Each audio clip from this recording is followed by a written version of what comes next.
You ask Tiger to solve. This deals with linear equations with one unknown. The final result is x equals -14. Let's solve it step by step. Group all constants on the right side of the equation. Add 8 to both sides.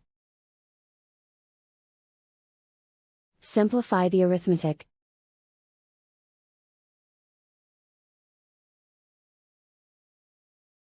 Isolate the x. Divide both sides by -5. Cancel out the negatives. Simplify the fraction. Move the negative sign from the denominator to the numerator.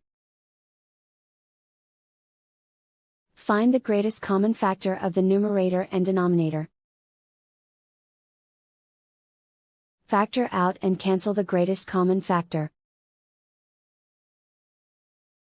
And so the final result is x equals -14.